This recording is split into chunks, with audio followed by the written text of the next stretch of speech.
episode of the new hatchlings taking their first cricket bites. I just threw in a few, see the response, and the response is good so far. Like, look at that guy, ready? Maybe he'll do it. Bam! Like that.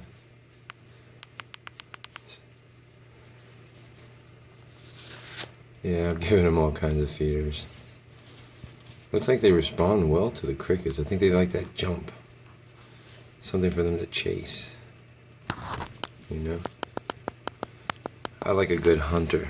You know, dragons that like to hunt, those are the kind of babies that I like. Because they're more responsive, more active. They grow bigger and faster because they want to eat more. But then I become, you know, a little spoiled on their end, and I start hand feeding them, and and they don't want to chase nothing. They become lazy. You got to be careful with that as well, guys. When it comes to hand feeding and stuff like that, it's good to hand feed because you want your dragon to trust you. And you know, that's one thing that when you have issues with your dragon being a little aggressive and stuff like that, and you guys want to know how to kind of turn him over and stop making him so mean, you want to try and hand feed him as much as you can, so that way he turns to trust you. You know, it's kind of like gaining an animal's trust. And with dragons, you have to do that a lot because, you know, they don't know you that well. I mean, they don't know you at all. They just, especially when you first get them. A lot of people ask me, well, why is my dragon, I just got him, he's not being so active and responsive like I seen him in the store, you know, he's not chasing his crickets. Well, when you do get a new baby, even if it's an adult baby, whatever size dragon you get, you typically want to give it about a week of settling in time. This time will allow them to settle in, get adjusted, know their surroundings, trust you more, you know, feel confident about where their new house is and stuff like that. You gotta give them a little moisture as well. And, you know, try not to handle them as much, and let them basically take their time to get used to you. Oh man, now I'm starting to get worried. What's up with this baby? Is he moving? Okay, he's alive. Okay, try to worry with me. You're just sleeping heavy. He's one of the twins that was sitting back there. The twins are very active, but you know, they do sleep a lot because they're so tiny. But I am getting him adjusted to that. So, oh, get it, got it. Oh, he got it. And I don't know if you noticed the size of the feeders. I give good sized feeders because pinheads are pointless, just so you understand. Don't waste your time with them. Going back into when you get your first dragons, try to give them at least, like I say, a week settling in time. Don't handle them.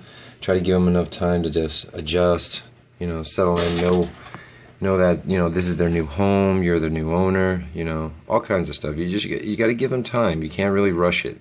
And if you rush it, a lot of times you're going to scare them, and they're not going to respond well. They shut down, and then you have a little dragon, you're like, man, my dragon won't eat, won't do nothing, what's wrong? Well, the problem is he's just very scared. He doesn't have any confidence. You know, a confident dragon will eat. See the little one on the top?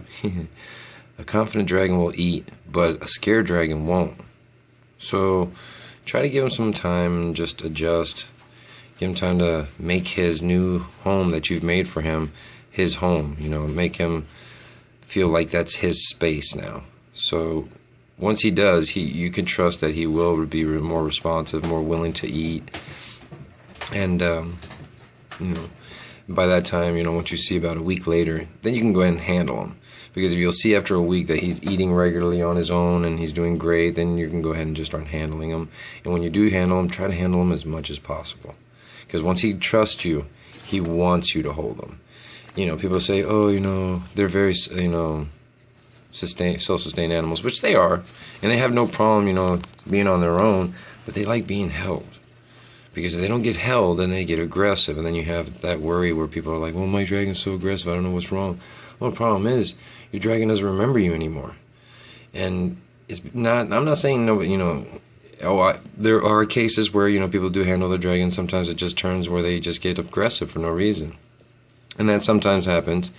And it could be a number of things. Either they're not happy with their surroundings, or they're just upset. You know, they're just having a bad day or a bad week or whatever it is. So to get their trust back, try to hand feed them and give them reason to trust you and be like, okay, you know, all he wants to do is hand feed me. He just wants to give me affection and love, and eventually he'll trust you again. You know, I just had a problem with one of my dragons not even 5 minutes ago. The little guy just kept flaring up at me, so all I did was keep stuffing food in his mouth.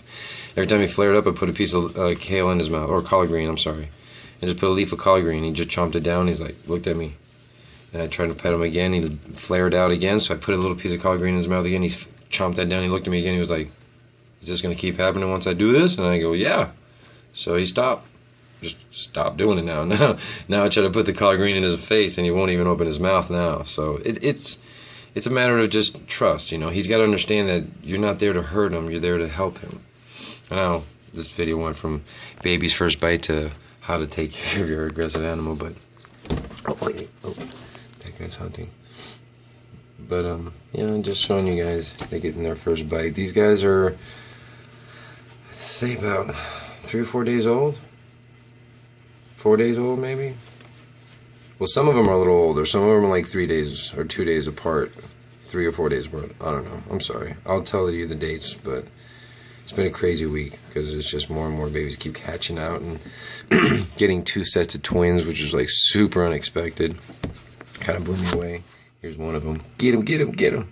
So you guys can see they're a little aggressive. I mean, they're a little active, so it's not like you have to worry. They are going to grow.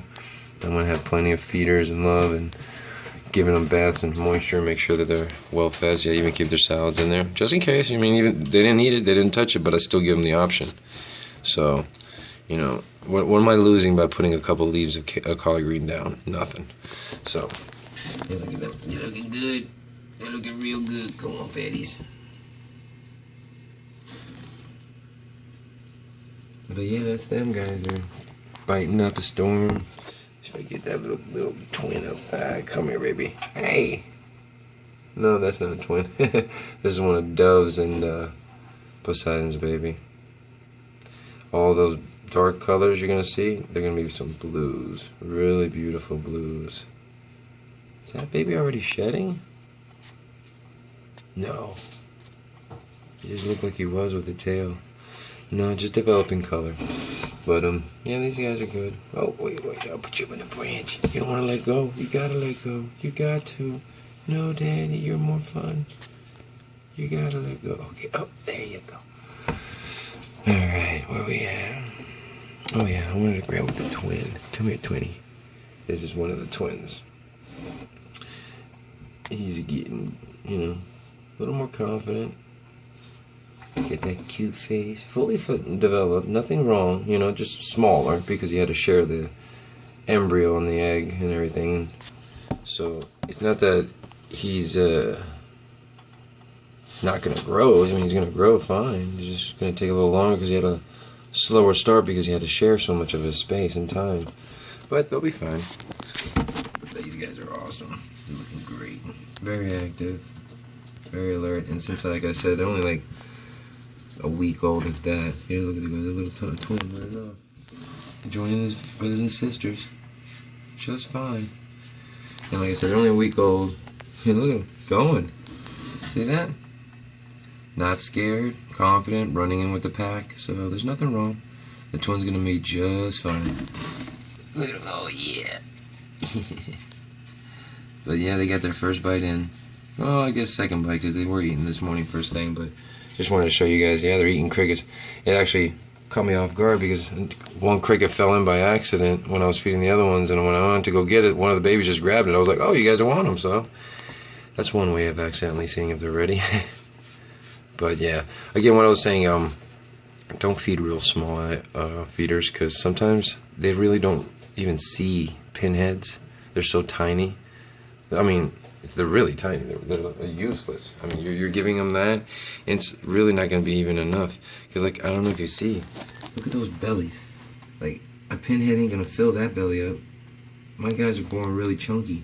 So you need to give them some good sized feeders. These guys, I start them off on 1/4-inch crickets. 1/4-inch is best because it's more of a meal and they will go after them. They'll typically ignore the pinheads. Alright guys, I guess they stopped eating, so I'll stop talking. Hope you guys enjoyed the video. Leave your comments and requests. Bye.